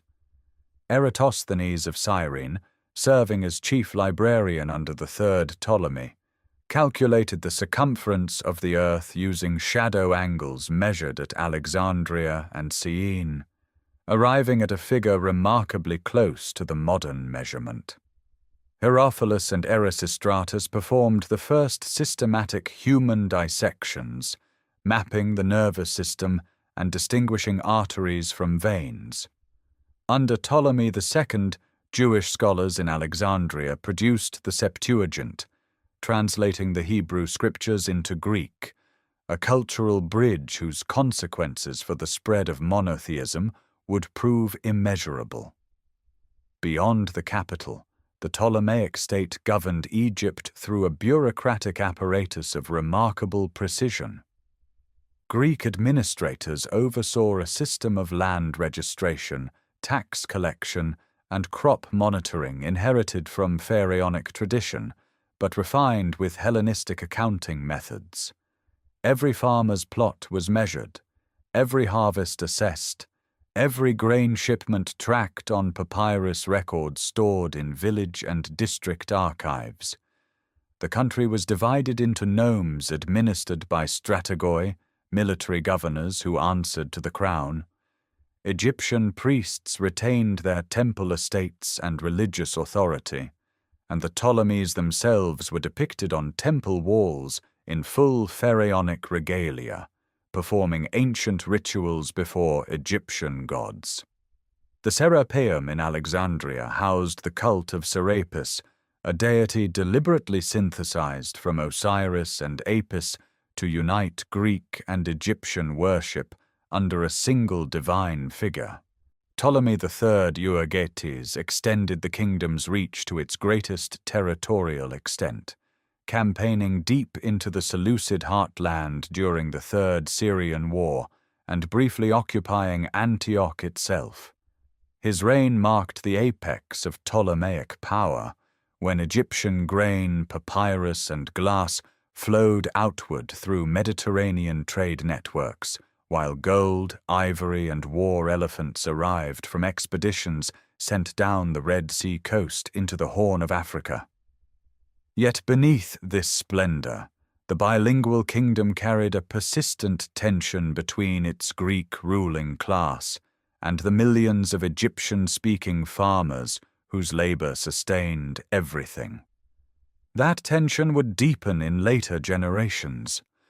For now, in the middle decades of the 3rd century before the Common Era, Alexandria burned with an intellectual and commercial energy unmatched anywhere on earth, a city where the accumulated wisdom of Babylon, Egypt, and Greece converged in a single library, illuminated by the flame of a lighthouse that guided the ancient world toward its shores. If Alexandria was the jewel of the Ptolemaic world, then the Seleucid Empire was something far stranger and more ambitious, a kingdom that stretched from the Syrian coast to the borders of India, governing dozens of peoples across landscapes so vast that a royal courier needed months to cross them. Seleucus I, who had seized Babylon in 312 before the Common Era and declared himself king 6 years later, inherited the most unwieldy portion of Alexander's conquests. His domain encompassed Mesopotamian river plains, Iranian plateaus, Afghan mountain valleys, and the fertile crescent of Syria, binding together Babylonians, Persians, Medes, Jews, Arabs, Greeks, and Central Asian nomads under a single diadem. The administrative answer was urbanization on a massive scale. In northwestern Syria, the Seleucids constructed 4 great cities known as the Tetrapolis: Antioch on the Orontes, Seleucia Pieria on the coast, Apamea as a military garrison center, and Laodicea as a commercial port. Antioch became the western capital, its colonnaded avenues and royal palace rivaling Alexandria in ambition, if not yet in intellectual prestige. Eastward, Seleucia on the Tigris replaced Babylon as the administrative heart of Mesopotamia, its population eventually reaching hundreds of thousands. Greek settlers arrived in military colonies scattered across Iran and beyond, carrying their gymnasiums, theaters, and civic institutions into landscapes where cuneiform tablets still recorded astronomical observations in traditions stretching back millennia. The most astonishing evidence of this cultural reach emerged at Ai-Khanoum in northeastern Afghanistan, where French archaeologists uncovered a fully realized Greek city, complete with a gymnasium, a theatre seating 6,000, a temple in Corinthian style, and a heroon inscribed with Delphic maxims transported thousands of miles from their origin. Here, at the edge of the known world, Greek philosophy was studied within sight of the Hindu Kush. Yet governing such distances proved impossible to sustain. By the middle of the 3rd century before the Common Era, the eastern provinces began to fracture. The satrap of Bactria declared independence around 250, founding the Greco-Bactrian kingdom. Shortly after, the Parni nomads under Arsaces seized the province of Parthia, establishing the Arsacid dynasty that would grow into Rome's greatest eastern rival. The Seleucid center, consumed by dynastic wars and conflicts with Ptolemaic Egypt over the wealthy corridor of Coele Syria, could not respond effectively. Antiochus III, ascending the throne in 222 before the Common Era, attempted to reverse this disintegration. His Great Eastern Campaign from 212 to 205 carried him through Media, Parthia, Bactria, and into the Kabul Valley, extracting tribute and nominal submission from breakaway rulers. He returned westward with Indian war elephants and the title the Great, then defeated Ptolemaic forces at Panium in 200 before the Common Era, finally securing Coele Syria for the Seleucid crown. But Antiochus fatally misjudged the rising power in the west. His expansion into Thrace and Greece brought him into collision with Rome. At Magnesia in 190 before the Common Era, Roman legions shattered the Seleucid army, and the Treaty of Apamea in 188 stripped the empire of its Anatolian territories, its war elephants, and its fleet. The indemnity of 15,000 talents crippled royal finances for a generation. The consequences cascaded.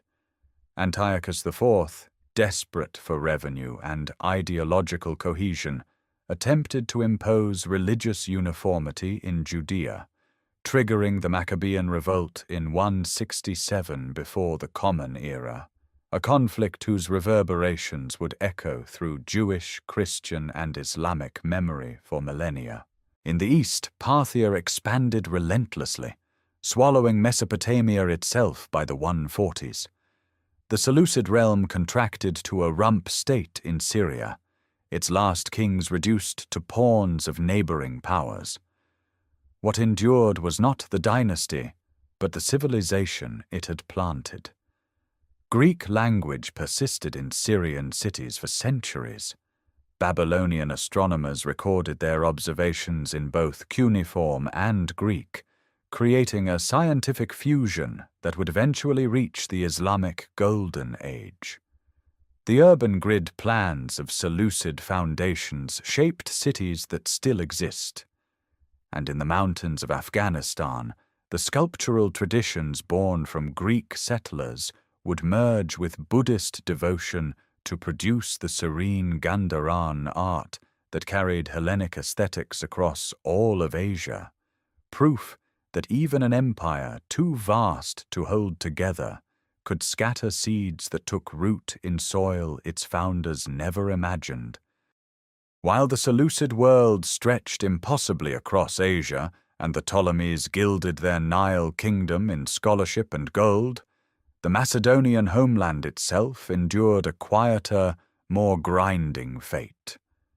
The land that had birthed Alexander's empire became, in the generations after his death, a kingdom perpetually besieged, caught between restless Greek leagues to the south and the rising colossus of Rome to the west. Antigonus II, called Gonatas, grandson of the one-eyed Antigonus who fell at Ipsus, finally secured the Macedonian throne around 277 before the Common Era after years of chaos, Celtic invasions, and rival claimants. His reign brought stability. From the fortress city of Demetrius on the Pagasetic Gulf, one of the so-called fetters of Greece, Antigonid power projected southward. Gonatas was a philosopher-king in temperament, a student of Zeno the Stoic, yet ruthless in maintaining garrisons at Corinth, Chalcis, and Demetrius to keep Greek city-states in check. The Cremonidean War of the 260s before the Common Era crushed an Athenian-Spartan alliance backed by Ptolemaic Egypt, confirming Macedonian dominance over southern Greece for another generation. Yet this dominance was brittle. The Achaean League in the Peloponnese and the Aetolian League in central Greece constantly tested Antigonid authority, forming shifting alliances and seizing cities. Macedonia no longer commanded the vast resources Alexander had unlocked. Its treasury depended on timber, mines, and agricultural taxes from a population never exceeding perhaps 1.5 million. The Sarissa phalanx remained formidable, but the kingdom lacked the manpower reserves to absorb catastrophic losses. The collision with Rome came through miscalculation. Philip V, ambitious and energetic, allied with Hannibal of Carthage during the Second Punic War, hoping to expel Roman influence from the eastern Adriatic. The First Macedonian War proved inconclusive, but it placed Macedonia permanently on Roman strategic maps. The Second Macedonian War brought Roman legions directly into Greece. At Cynocephalae in Thessaly in 197 before the Common Era, the Roman consul Titus Quinctius Flamininus demonstrated what the future held. On broken hilly terrain that prevented the phalanx from maintaining its rigid formation, Roman maniples outflanked and shattered the Macedonian line. The Sarissa, devastating on flat ground, became a liability when cohesion broke. Philip survived but surrendered his fleet, paid an indemnity of 1,000 talents, and withdrew from Greece entirely. His son Perseus inherited a kingdom rebuilding in quiet desperation. For 2 decades, Perseus stockpiled grain, recruited mercenaries, and cultivated alliances with Thracian tribes. Rome watched with growing suspicion. The Third Macedonian War erupted in 171 before the Common Era. For 3 years, Perseus held his own, his treasury funding resistance, his phalanx still fearsome on chosen ground. But on the 22nd of June, 168 before the Common Era, on the plain near Pydna beneath Mount Olympus, the end came. The Roman consul Lucius Aemilius Paulus waited as the phalanx advanced in terrifying order, its forest of sarissas seemingly impenetrable. Then the uneven ground opened gaps.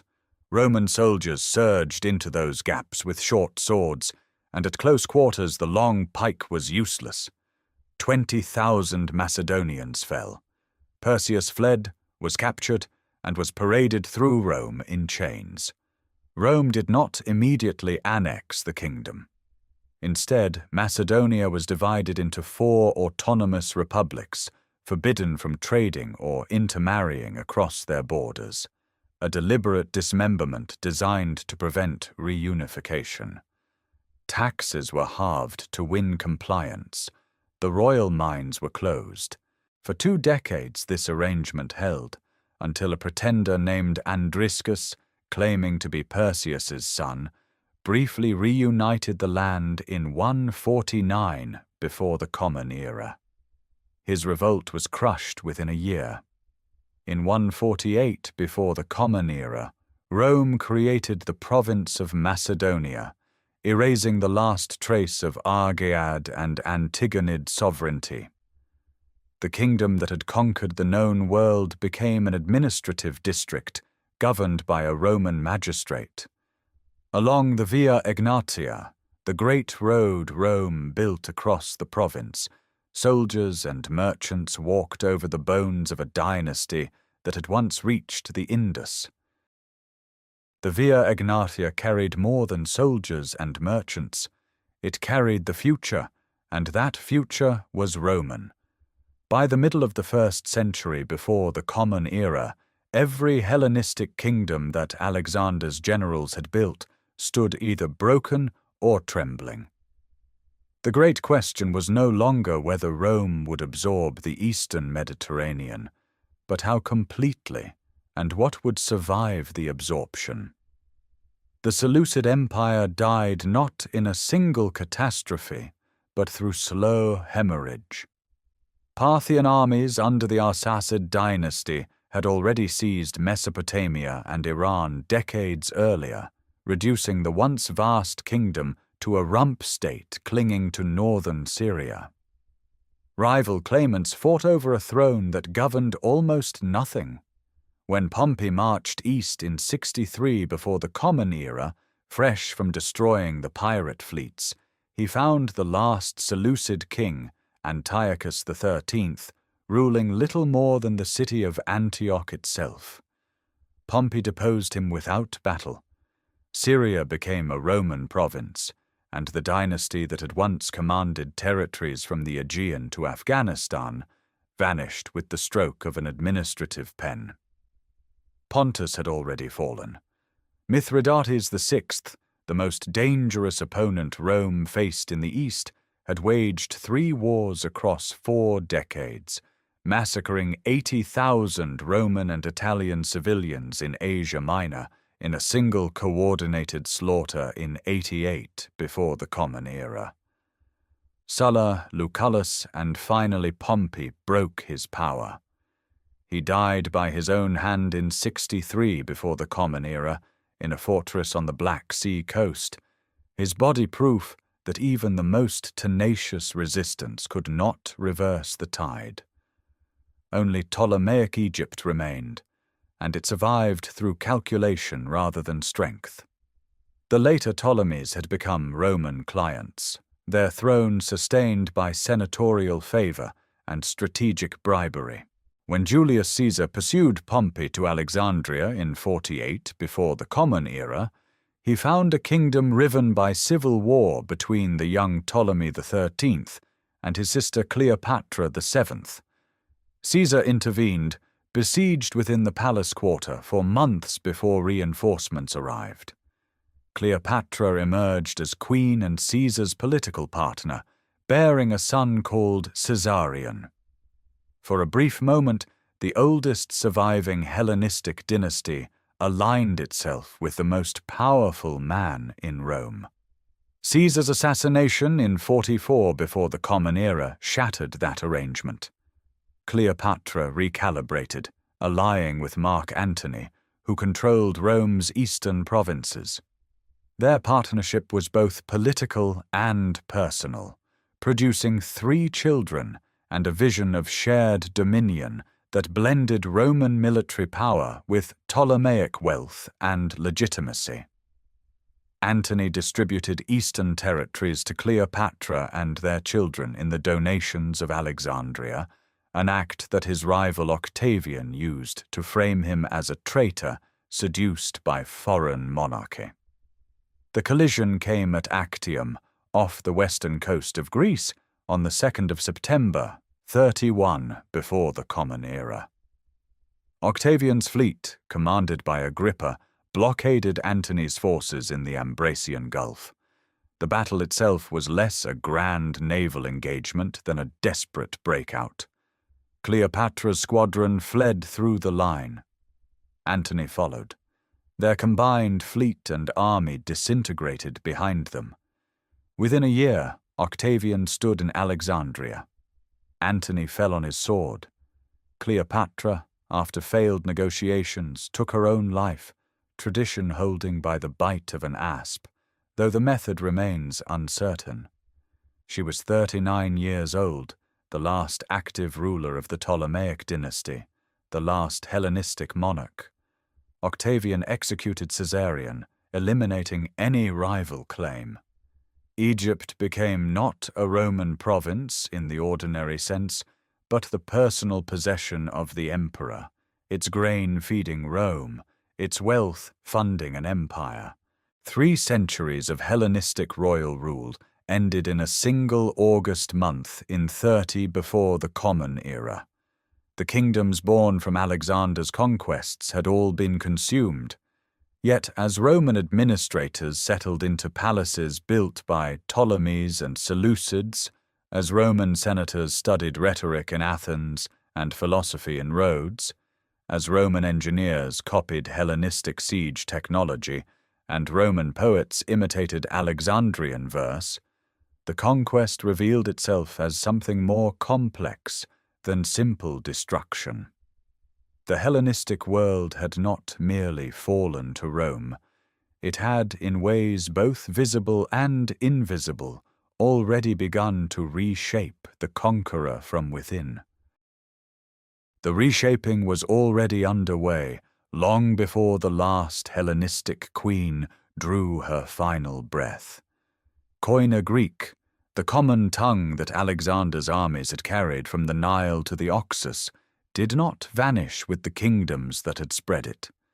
It endured as the language of commerce, diplomacy, philosophy, and faith across the entire eastern Mediterranean for more than 1,000 years. When the authors of the New Testament set down the words that would shape Western civilization, they wrote not in Aramaic, not in Latin, but in Koine Greek, the linguistic inheritance of a Macedonian conqueror who had been dead for 3 centuries. In the lecture halls of Alexandria, scholarship continued under Roman patronage. The Macedon still attracted mathematicians, astronomers, and physicians. Claudius Ptolemy composed his astronomical masterwork there in the 2nd century of the Common Era, synthesizing Babylonian observations first recorded on cuneiform tablets in Seleucid archives with Greek geometric models. Galen studied anatomy in the same city. The intellectual infrastructure the Ptolemies had built proved more durable than their dynasty. When Arab scholars translated these works into Arabic during the 8th and 9th centuries, they preserved a chain of knowledge stretching back through Hellenistic Alexandria to classical Athens, transmitting Euclid, Aristotle, and Archimedes into the medieval Islamic world, and eventually back into Latin Europe. Alexander himself became something more than a historical figure. The Alexander Romance, composed in Greek perhaps as early as the 3rd century of the Common Era, transformed the conqueror into a mythic hero whose adventures multiplied across languages and centuries. Persian poets celebrated him as Iskandar, a seeker of wisdom and the water of life. Ethiopian tradition claimed him as ancestor of kings. In the Quran, the figure of Dhul-Qarnayn, the two-horned one, is widely associated with Alexander, a righteous traveler who journeys to the edges of the earth. Medieval European manuscripts illuminated his legend in gold leaf and lapis lazuli. No other ancient figure generated so vast a literary afterlife across so many civilizations. The physical legacy endured as well, sometimes in astonishing forms. In Gandhara, along the borderlands of modern Pakistan and Afghanistan, sculptors trained in Hellenistic traditions carved the first human representations of the Buddha, blending Greek drapery and naturalistic anatomy with Indian spiritual iconography. At Ai-Khanum in northern Afghanistan, French archaeologists uncovered a Greek city complete with gymnasium, theatre, and a philosophical inscription copied from Delphi, standing at the edge of the known world, proof that Hellenistic urban culture had taken root in the most unlikely soil. Closer to the Macedonian homeland, the discoveries continued to reshape understanding. In 1977, Manolis Andronikos opened the unlooted royal tombs at Vagina, revealing golden larnacies stamped with the 16-rayed sun, ivory portrait heads, silver vessels, and bronze armor of extraordinary craftsmanship. These finds confirmed Vagina as ancient Aigai and illuminated the material world of the Argead dynasty with breathtaking immediacy. At Pella, mosaic floors depicting lion hunts and divine figures emerged from beneath centuries of soil, revealing the artistic sophistication of the kingdom that had produced the conqueror. Hellenistic urban planning, with its grid streets, colonnaded agoras, and public institutions, shaped Roman cities and through them the template of European urbanism. Hellenistic philosophy, particularly Stoicism and Epicureanism, provided the ethical vocabulary that Roman thinkers adopted and that early Christian theologians engaged. The very concept of a universal empire, a single political order spanning diverse peoples and cultures, passed from Alexander through the Hellenistic kingdoms into Roman imperial ideology, and from there into the political imagination of Byzantium, the Caliphate, and modern Europe. The flame that Philip kindled in the highlands of Macedonia and Alexander carried to the Indus was never truly extinguished.